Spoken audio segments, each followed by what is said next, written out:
Recording in progress. importantes.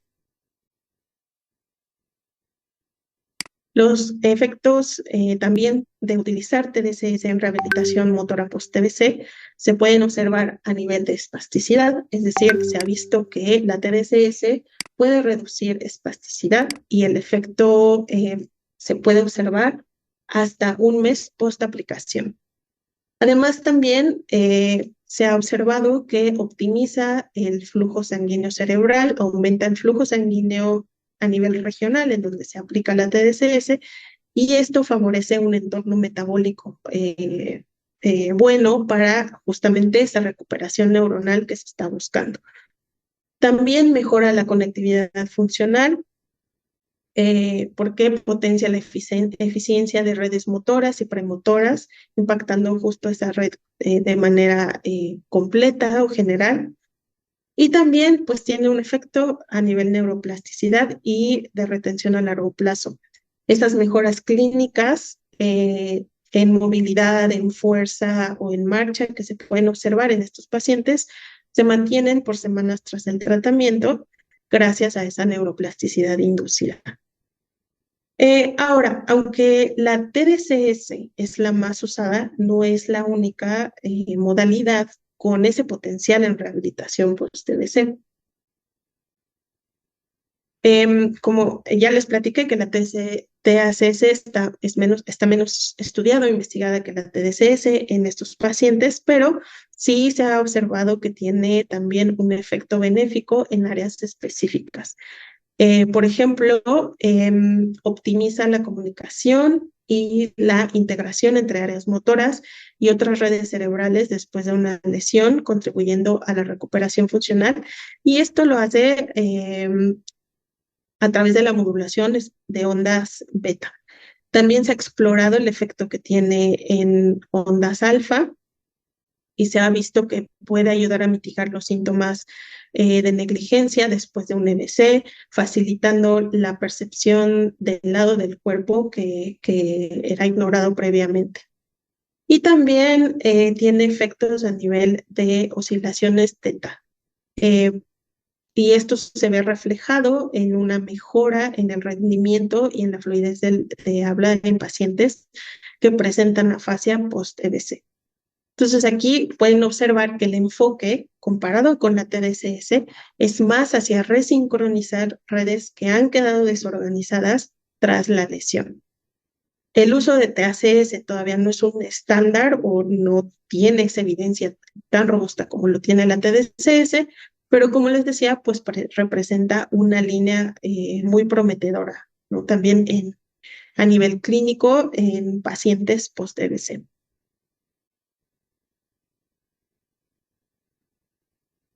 Y el segundo campo donde la estimulación eléctrica transcraneal ha generado mucho interés clínico es el campo del dolor crónico. Aunque en este caso pues no estamos hablando de una lesión motora focal, sino de redes cerebrales del dolor que pues se han vuelto disfuncionales.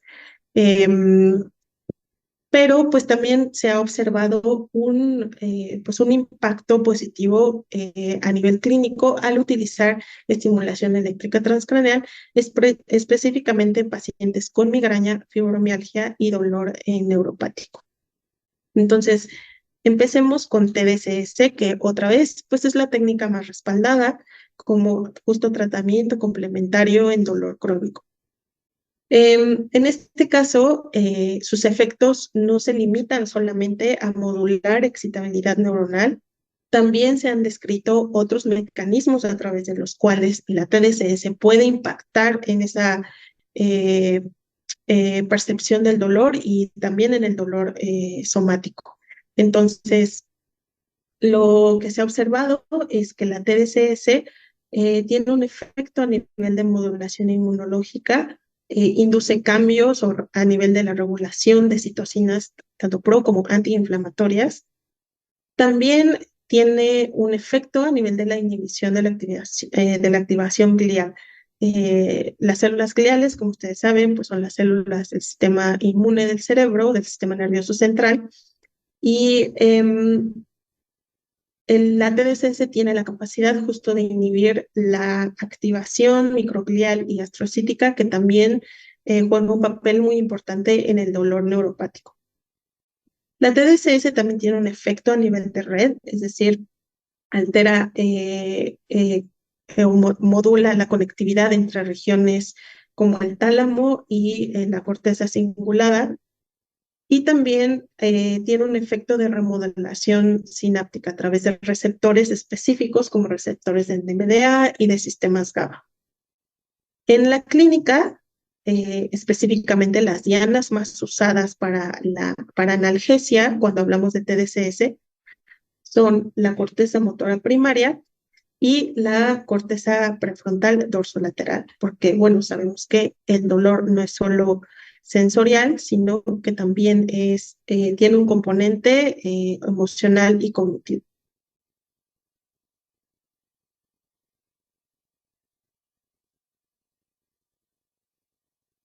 ¿Qué evidencia hay del uso de TDCS en dolor crónico? Específicamente se ha utilizado en dolor neuropático y se ha observado efectos moderados a corto plazo, especialmente, por ejemplo, en dolor secundario a una lesión medular o relacionado con un evento vascular cerebral o un dolor por amputación. También hay evidencia de uso en pacientes con fibromialgia, específicamente la estimulación anodal aplicada en corteza motora primaria ha mostrado reducción del dolor y una mejoría funcional en algunos estudios.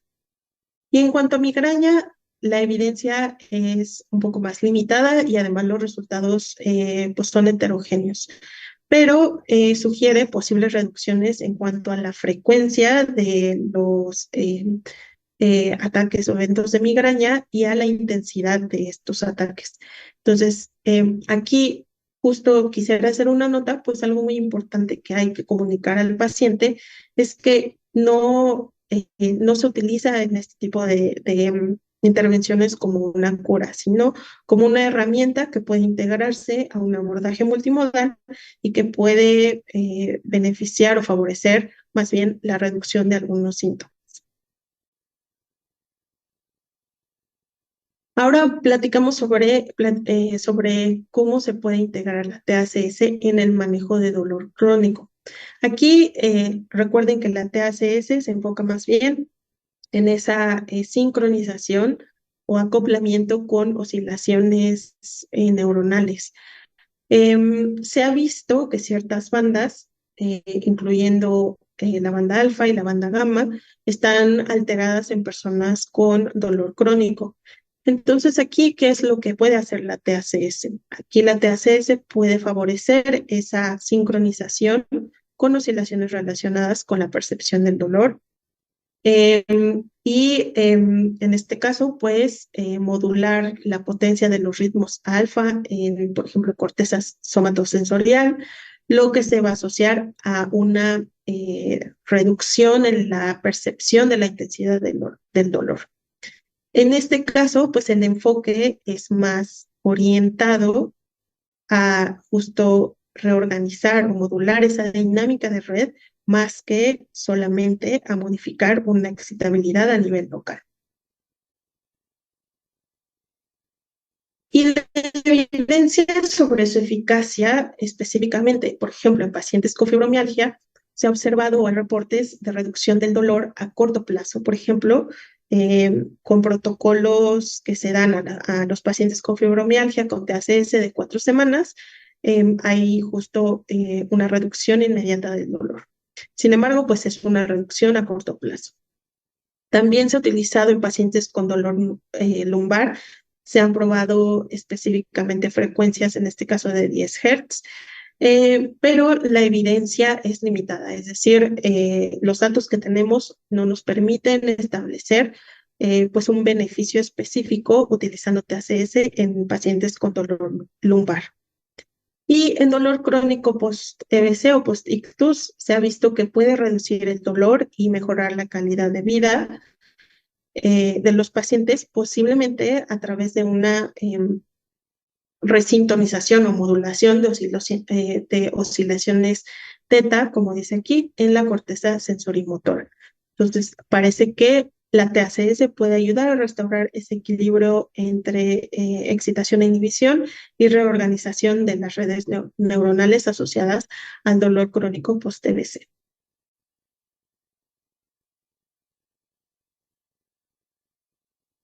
Y bueno, ya que vimos la aplicación que puede tener tanto la estimulación eléctrica transcraneal por corriente directa como la estimulación eléctrica transcraneal por corriente alterna, en estos pacientes en donde en estos pacientes para rehabilitación motora o en dolor crónico, ahora les quiero platicar sobre esta otra modalidad de estimulación eléctrica que es la TPCS.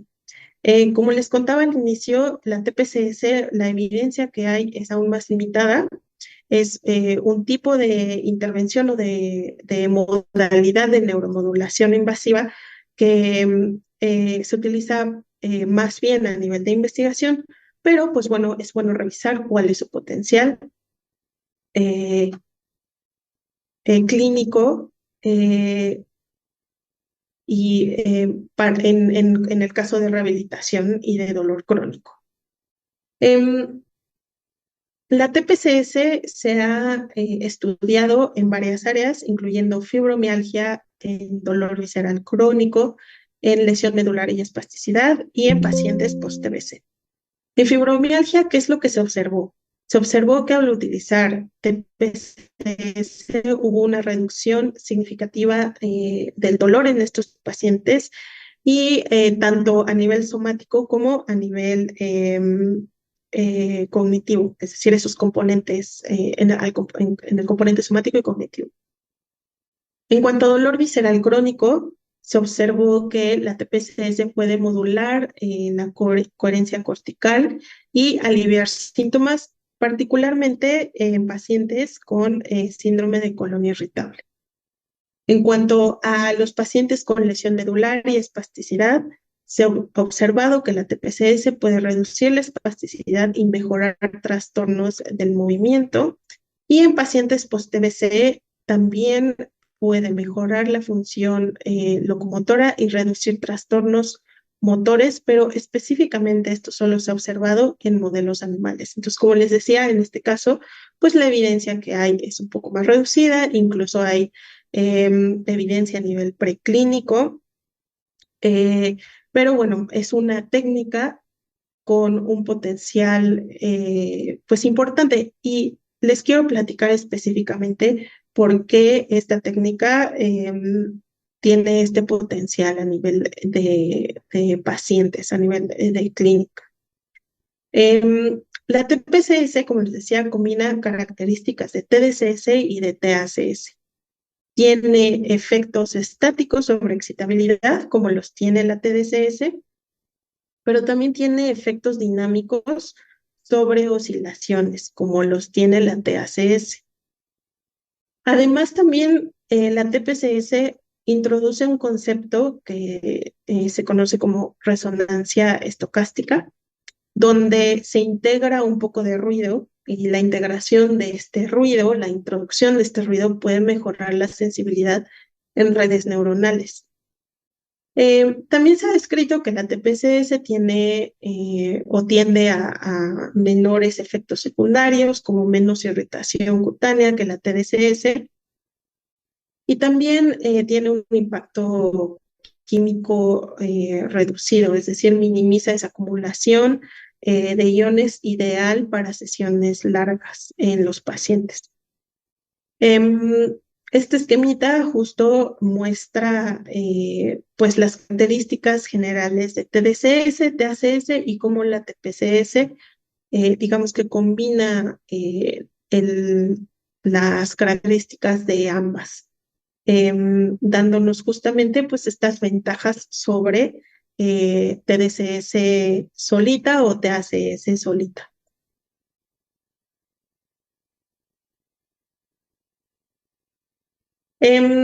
Bueno, Pues ya platicamos sobre estas tres modalidades de estimulación eléctrica transcraneal y ahora, antes de finalizar este webinar, me gustaría revisar con ustedes en general cómo es un protocolo de estimulación eléctrica transcraneal, independientemente de si estamos utilizando la modalidad TDCS o la modalidad TACS.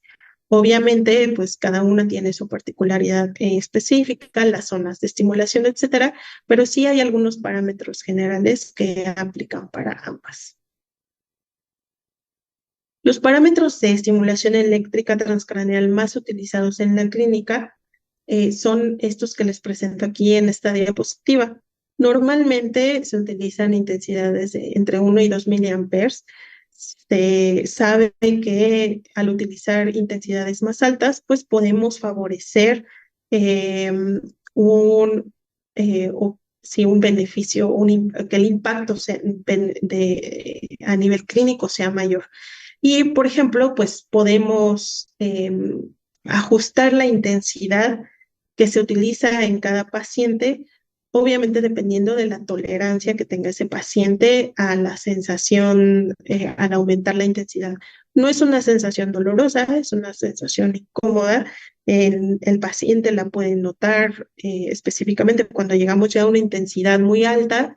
El paciente puede notar esta incomodidad y entonces nosotros podemos justo ajustar la intensidad que utilizamos con cada paciente, dependiendo de esta tolerancia. Entonces, los valores, como les decía, reportados van entre 1 y 2 miliamperes, pero pueden ajustarse e incluso pueden utilizarse intensidades un poco más altas. Aquí es importante también especificar que si se trabaja con pacientes pediátricos, es muy, muy importante la modulación de la intensidad. En pacientes pediátricos, la sugerencia o más bien la recomendación es utilizar la mitad del valor de intensidad que normalmente se utiliza con pacientes adultos. También se tiene que modular la intensidad a la tolerancia del paciente pediátrico, pero se tiene que iniciar, digamos, esa evaluación de la tolerancia utilizando un valor muchísimo más bajo, es decir, entre 0.5 y 1 miliamper con pacientes pediátricos. En cuanto a duración por sesión, normalmente las sesiones duran de entre 20 y 30 minutos, son sesiones cortas.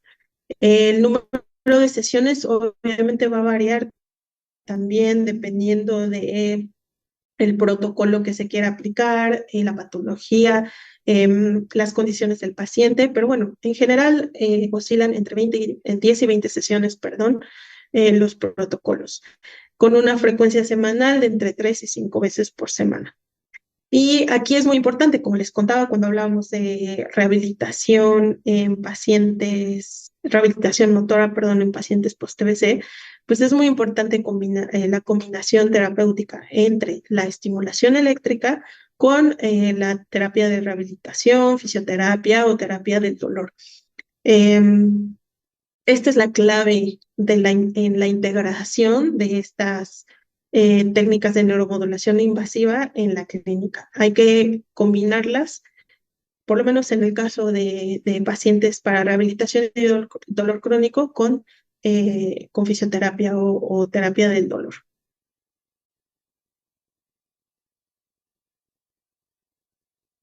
En cuanto a seguridad y contraindicaciones de la estimulación eléctrica transcraneal, la TES son modalidades de estimulación no invasivas y cuando se utilizan con parámetros estándar, pues son generalmente bien toleradas.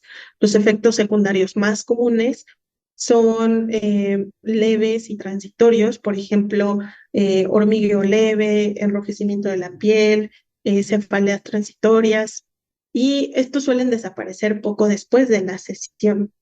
En cuanto a contraindicaciones, pues hay que tener especial precaución o evitar la estimulación en pacientes con dispositivos electrónicos implantados en cabeza, por ejemplo, algunos implantes cocleares. En lesiones cutáneas también debemos evitar colocar los electrodos en sitios en donde haya una lesión cutánea activa.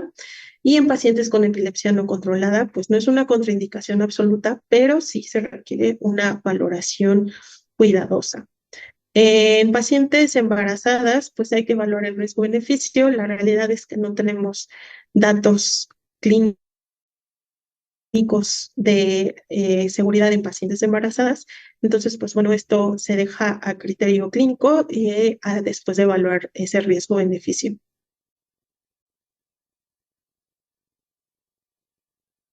Y les dejo este mensajito clave para que se lo lleven a su casa, para que lo tengan ahí presente.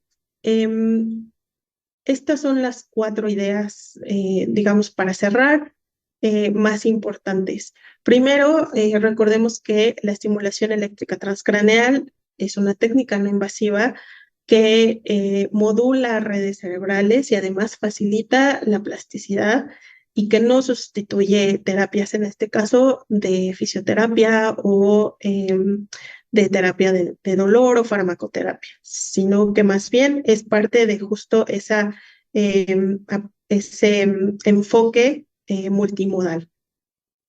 Segundo, en rehabilitación post-TBC, ya vimos que puede potenciar la recuperación, especialmente con TDCS, que es la modalidad con mayor evidencia, favoreciendo la reorganización cortical, perdón, cuando se combina con terapia. En pacientes con dolor crónico actúa sobre redes sensoriales y emocionales.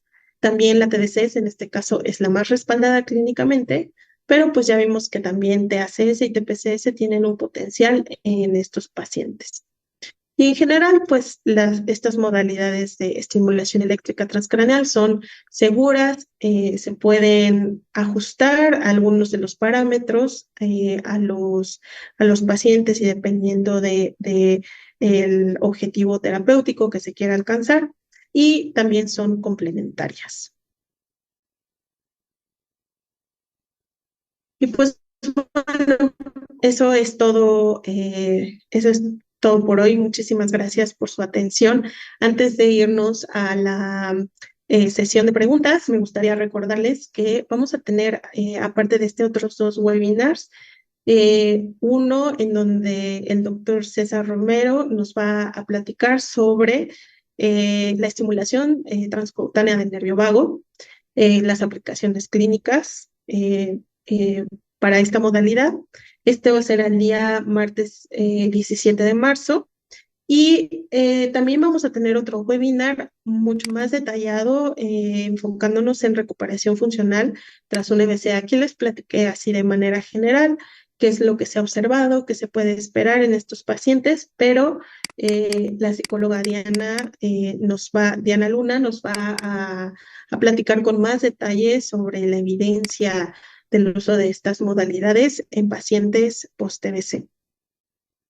También les cuento que les van ahora a mostrar una encuesta de satisfacción para que nos ayuden, por favor, a contestarla. No, su opinión, su retroalimentación nos ayuda mucho a mejorar estos webinars, a saber qué les interesaría que incluyéramos en los webinars futuros, etcétera. Entonces, los invito a que llenen esta encuesta. Les doy un minutito antes de pasar a las preguntas. Si tienen preguntas, por favor, si me las comparten en el chat y yo aquí las voy leyendo.